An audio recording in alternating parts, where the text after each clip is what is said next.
欢迎乡亲继续收看《华视台语新闻杂志》。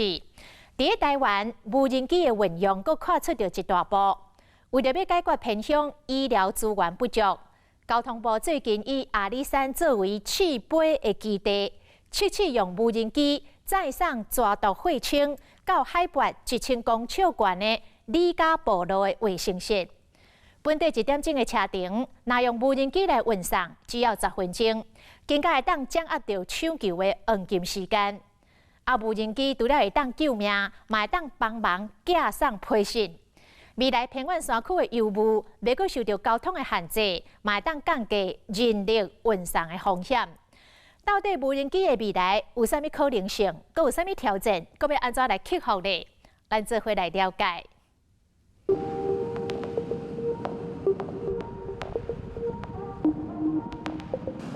沿着弯桥的山路，离嘉义市区将近3点钟的车程，阮来到阿里山乡上偏远，嘛是上西一个部落李家村。这只有78户，在这人口287个人，不过真侪青壮人口工作外移，平时无够200个人住伫这，在地医疗就靠这个小小卫生室。婴幼儿要来做预防注射的时候，就超过40年了吧。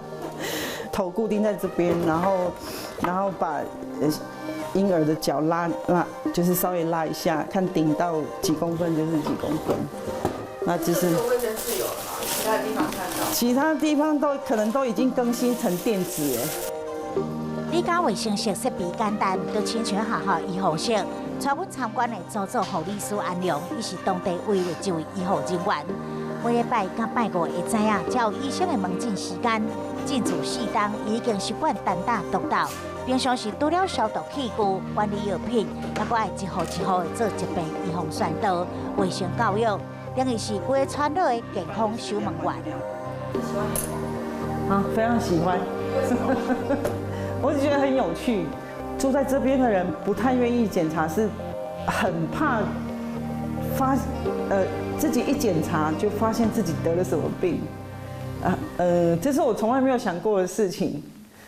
他的效期是8月25号。那时间快到了就会寄回去卫生所这样。对，血清如果有必要的话，要运送回卫生所，就要装起来，那放冰桶，冰桶再带回去，就是载回去卫生所。以阿里山来讲，总共有9个卫生室，不过不是每一个卫生室拢有抓毒血清。虽然伊是紧急的医疗用品，但是因为用量无大，真容易放啊过期。为了避免造成医疗资源的浪费，伫路程27公里外阿里山卫生所一个秘密计划正要展开。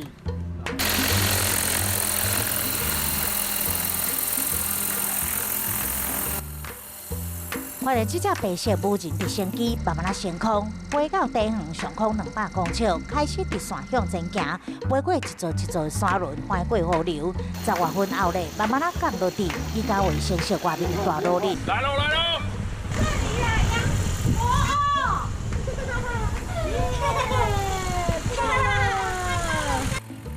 护理师安用伊早就准备好冰桶，迎接面来。原来这架12公斤的小直升机，马肚内有安装一个温度维持伫2度到8度白色小冰箱，内面运载就是抓毒血清。最高9度，最低7度。刚刚我们从阿里山卫生所开车要开山路，开1个小时的距离才有办法到达李家卫生室。但是如果使用无人机送货的话，飞行直线距离只要大约10分钟就可以到达。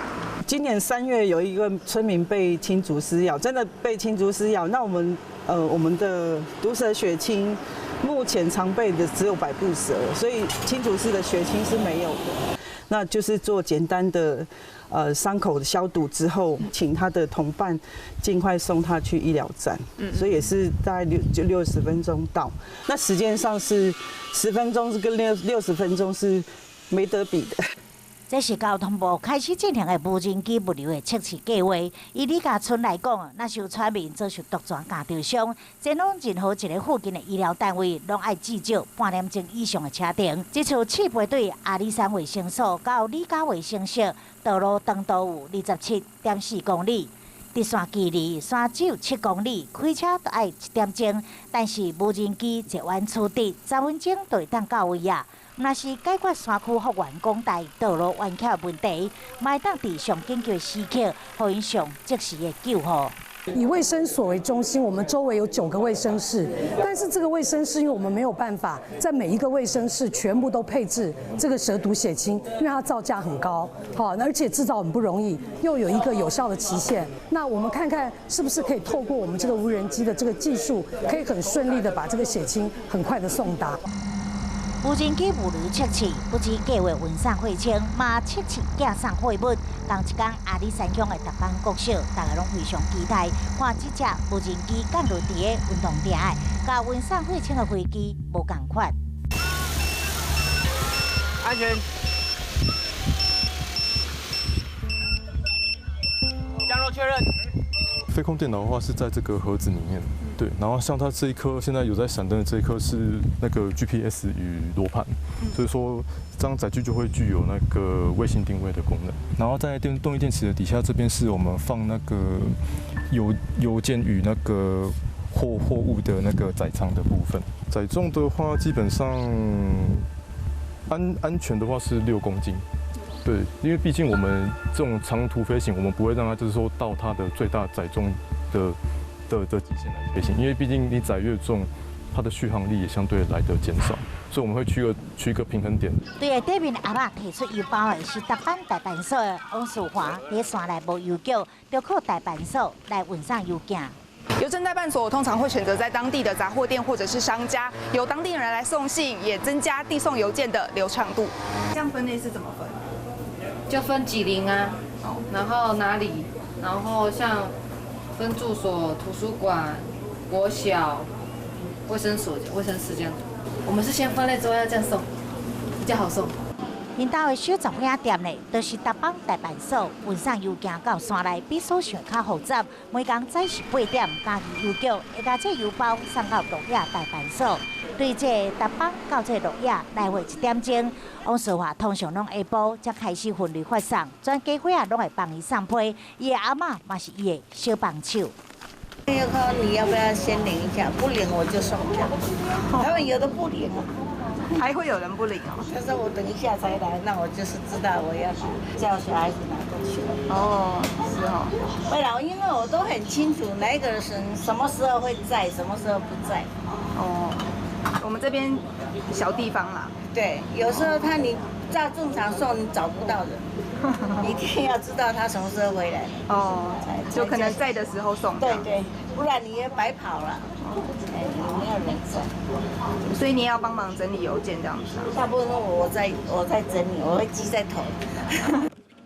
拄着风灾路灯去伫山顶，大家只会当互相体谅。这次无人机测试寄送邮包，对鹿野代办所附近的阿里山卫生所起飞，飞到达邦运动场，伫山距离只有5公里，飞时间免10分。不过若是开车，道路距离有11.4公里，开车时间是30分钟。若是无人机真正会当送货，拄着天然灾害、道路中断的时，嘛会当降低人力运送风险。因为山上的路况真的很不一定啊，就是一下雨，可能是当天下雨是不会有什么问题，但是下过雨后，可能路就会掉石头或者是掉什么东西，就比较麻烦，而且有些路就比较难走，不是说像外面都平路，或者是比较方便。像我们的是柏油路，有时候也是那个水泥路而已，就会跌倒啊什么的。就骑摩托车啊，就送，然后下坡，我想说应该。就还好，就正常骑啊，结果没想到一赔，然后整个就飞出去了。所以也是山路的那个。对。下午的时候有起雾啊，雾很浓，也是很难送。在乐野某一个路段，可能是地震过后吧，经过的时候没有，后来往回的时候就有落石在那边了，很大一个，比车还大。那怎么办？后来怎么解决？再绕路。我们为了维持服务不中断，过去是我们使命必达，我们同仁翻山越岭、涉水或者是道路坍方的时候呢，还要想办法人步行过去。那现在透过无人机，可以在一个适当的天候的允许之下呢，让我们的邮件的服务传递到偏乡，这是我们看到它最大的一个机会。好，人员进空，飞航任务执行人员进空。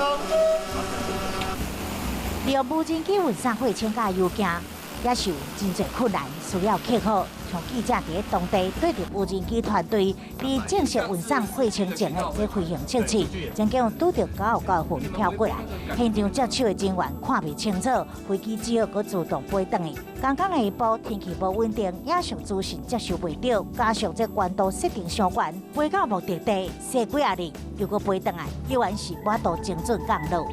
在山区飞的话，其实就是气候变化很多。有时候你可能一飞过一个山峰，然后它的上升气流就变得很强烈。可能你在这边都是风平浪静，然后也没有什么云雾。可能一过去，因为冷气团、热气团会聚集在山谷不同的地方，所以气流啊，然后还有湿度啊，变化都会很剧烈。那这对于做自动飞行的话，是一个比较大的挑战。载具的话，它的抗风性一定要达到一定的级数，不然只能就是说遇到强风的话，可能。它如果一直被风顶着，它一直要抗风，抗到电量不足的话，有可能在半途中就会有一些意外这样子。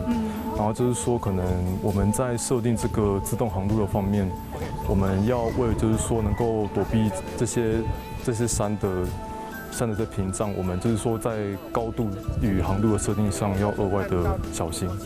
这次无人机团队是编辑年龄无到30回，清创团队10个人执行任务，大家拢家己工作，除了修正硬体，还要培养团队的配合度。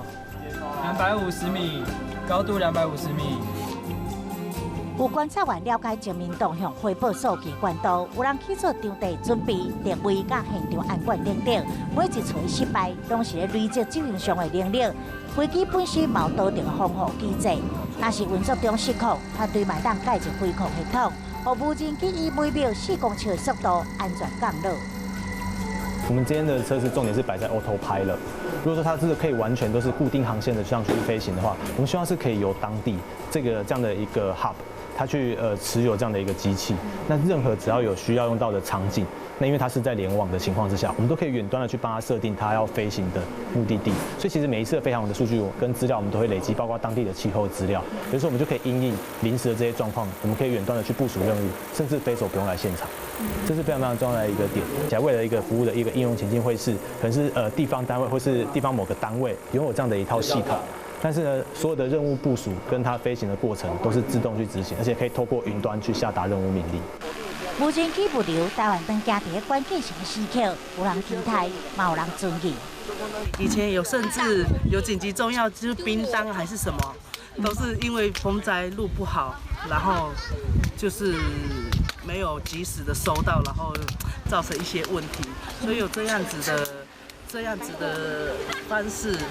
我觉得可以减少很多的不必要的麻烦。上次我们这边就发生了一起火灾，是村民自救的。我们要等的一个消防车来的话，大概要等1小时。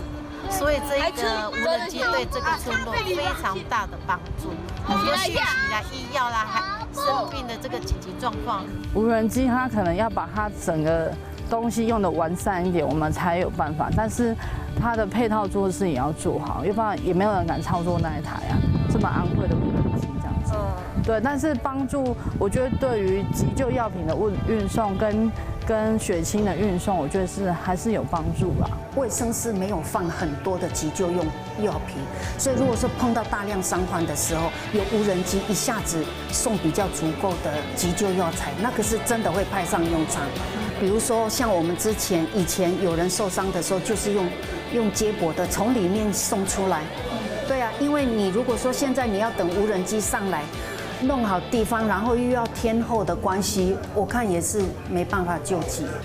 目前交通部当咧制定无人机法规，预计明年就无人机正式入馆，伫飞行关度、时段操作，拢会定出更加明确的规范。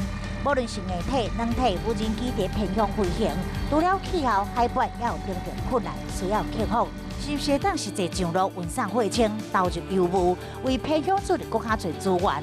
无人机的未来，全民拢非常期待。用无人机来载送医疗物资，甚至投入偏向的邮政甲物流，伫个技术甲法规的层面，拢更加爱有周期的设计。未来这款的运作的模式，若发展了顺利，毋那是送抓毒血清尔尔，多参慢性病药物，多参民众日常所需要的物品，嘛拢会当靠无人机来运送。